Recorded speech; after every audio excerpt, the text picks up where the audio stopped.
Hello everyone, my name is Thea Baker and I am a women's health counsellor and a body-based psychotherapist. And I guess the women's health counsellor bit is that I do, regular counselling, talk therapy. I specialise in things like trauma, EMDR, acceptance and commitment therapy, but I have a real passion for working with women and their health issues in the broadest sense of the term that women have that men don't ever have to deal with.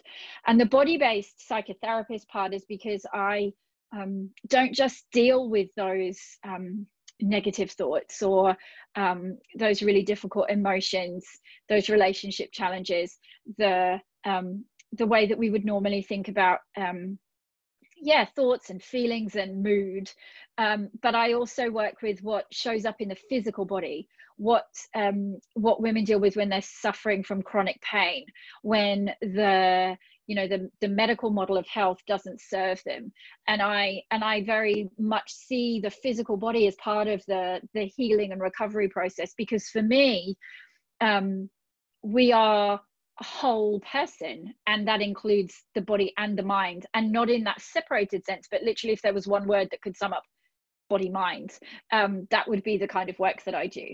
And I wanted to spend a few minutes just really explaining, I guess, the reason that I do that work, and I believe so passionately in that, is because of my own story, my own lived experience of physical health and mental health, and how those two things have really intersected at key points in my life, when the world throws you the odd lemon and you have to figure out whether you're going to make lemonade with that or just lie under the pile of lemons falling from the tree. So I guess it started when I became a mum, I think. I had a previous career in corporate HR. I was highly driven and motivated in that corporate world. And then I had my daughter, and things changed. It felt like going on maternity leave actually felt a little bit like what it's been like in the last few months with the coronavirus lockdown. It was just like being sent away from my normal comfortable world and existence, just waiting for this thing to happen, which in that case was the birth of my child, my first baby. And I loved her. I loved the process of giving birth. Weirdly, I quite liked that thing, but gosh, it was hard adjusting. I don't think I ever suffered clinically postnatal depression, but I was highly anxious as a first-time mum, worried constantly about everything that was going on with her. Her poo, poo became so obsessive, and her reflux. And thank God she was an amazing sleeper, but when she spewed up her food all the time, what was going on there? And was I just such a complete failure as a mother? Back when I was in HR, I would get motivational pep talks from my head of HR, or they got pay rise and professional development review that said, yeah, you're doing a great job, high five. It wasn't like that at all being a mum. It was constant and exhausting and confusing, and then my body didn't, my mind didn't function the way that it used to, but my body didn't either. It didn't look anything like it used to. It didn't move the way that it used to. I couldn't rely on it in quite the same way, and I didn't recognize myself, physically, emotionally, mentally. I didn't have a clue who I was, and I felt like I was utterly lost. And that continued all the way through, that postnatal phase, and then in the decision to have another baby, not straight after, but as soon as my daughter wasn't a baby anymore, I was like, oh, I need to do that again, like the crazy hormonal push that we have. And soon I had a 2-year-old and a brand new baby. And I vividly remember the first winter that my son was born. My husband at the time said, go have a swim, go take yourself to the pool, we had a gym membership, which I never actually got to use.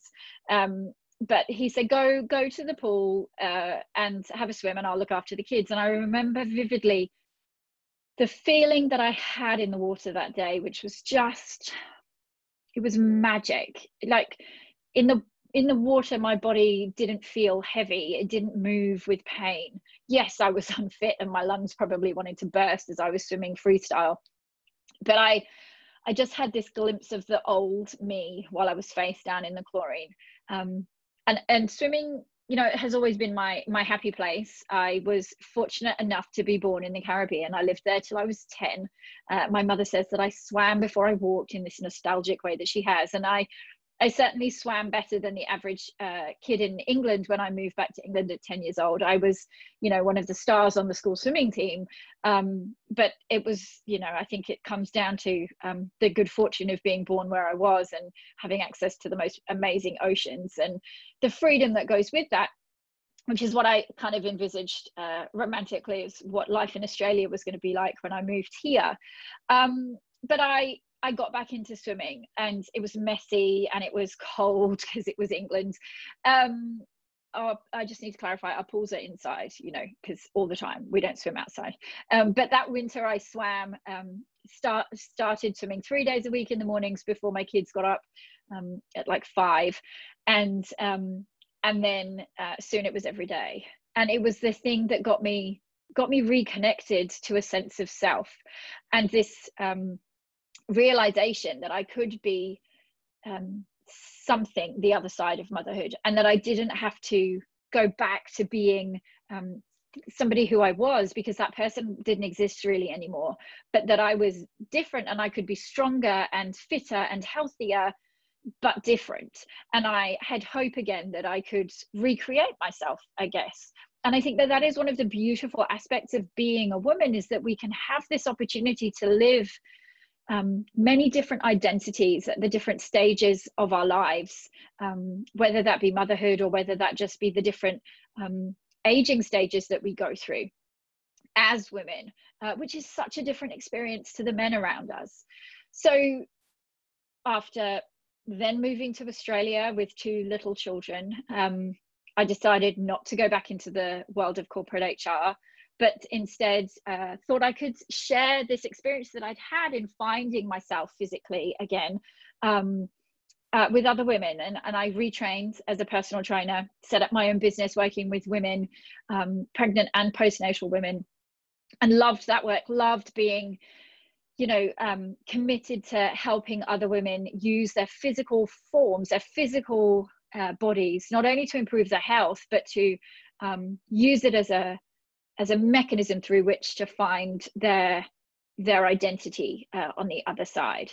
And then then continued my swimming love too at the same time. Like, I was this poster girl for Doncaster Dolphins master swimming club in Australia back then, and swam competitively for at a state and national level in the pool, and in the ocean. And it's where I guess it's how I navigated then my divorce. Swimming was the thing that got me through that, like lap after lap. Like, by then it was more like kilometer after kilometer, because I trained so hard and so often. It was the thing that got me through all the difficulties that was that process, because that was a lemon, getting divorced. And it was where I fell in love with my second husband. He was also a swimmer, and we trained together, we raced together. It was, you know, it was a beautiful love story on the outside. And then it was tragically also the way that he died. He died 51 weeks after we got married in an ocean swim. And that was a bit of a lemon.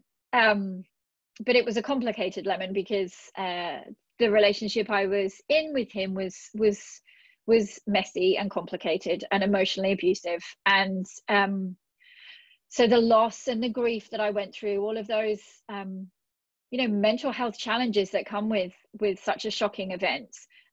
Again, adjusting to a whole, you know, now it was not only the identity of single motherhood for the second time, but also widowhood, at, gosh, I would have been in my late 30s.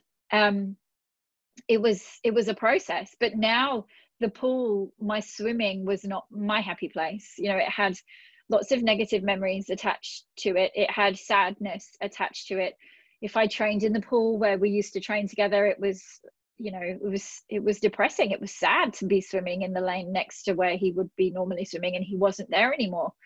And that grieving process was made really complicated by the fact that there was a part of me that was kind of relieved that he wasn't there anymore, that I didn't have to figure out a way out of this relationship.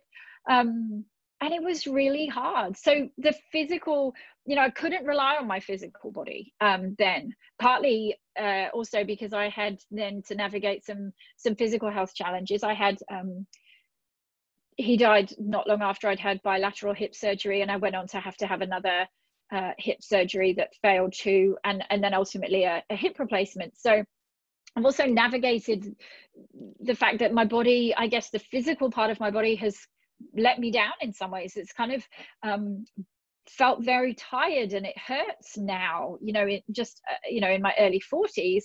It's not even the body of my late 30s, and the things that I would rely on aren't there for me.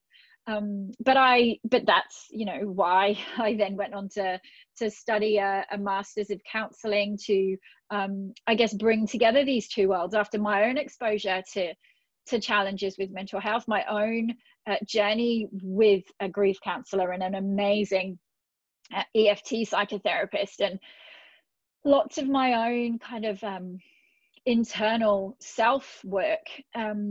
I began a journey of trying to blend these two worlds. How can we separate our mental health from our physical health? And for me, it's literally an impossibility. We all have a body, we all have a mind, we all have physical health, and we all have mental health. And sometimes it's great, and sometimes it's not so great. Sometimes our body is letting us down and it's in pain, and sometimes our thoughts are letting us down and they're in pain. And there are ways of working with both. I really encourage the clients that I work with, the women that I have the privilege to be able to walk alongside as they navigate their own healing and their own health journeys, to reflect on what their bodies are trying to tell them, and to know that we all have a form of physical activity, of movement, that can make our minds sing or quieten those difficult voices, whether it's going for a walk, like right now in coronavirus land, as I often refer to it. That's often one of the few things we can still do with impunity. Go out there and enjoy the wonders that is the suburbs that you live in. Like just noticing what's out there. What can you physically see? And what can you physically feel? And what does your body tell you? Our bodies as women have so many magical things to share if only we pay attention. And we are so good at being numb to them, numb to the messages, numb to the whisperings, I guess. And for me, if there's one thing that I can encourage you to be, is just more present with your thoughts and your body. That the discomfort that either or both feel at any one time isn't a reason to run and hide, isn't a reason to deny, isn't a reason to numb. It's just a way of it letting you know it needs something, whether it's to talk with a friend, to get some help from a therapist, to move your body in some enjoyable and amazing way. Please see yourself as whole, even if parts don't feel like they're working as well as you would like them to. Our bodies, our minds are part of us. And I just encourage you to just see the opportunities for what they are, and accepting that it's adjusting and changing and evolving all of the time. But it's an evolution. It's never an ending and a loss. It's what is there next on the other side. So whilst we're all sitting at home trying to figure out how we're going to, navigate these uncomfortable feelings and sensations of lockdown and social distancing, try to stay connected to each other and to yourself, to your body and your mind. Honor the wholeness of your person. And just love what you have in the moment that you have it. And if in doubt, find a friend and reach out for help. So good luck with your journey, whatever it is, whatever the lemons are that you have to juggle and deal with. Enjoy that lemonade.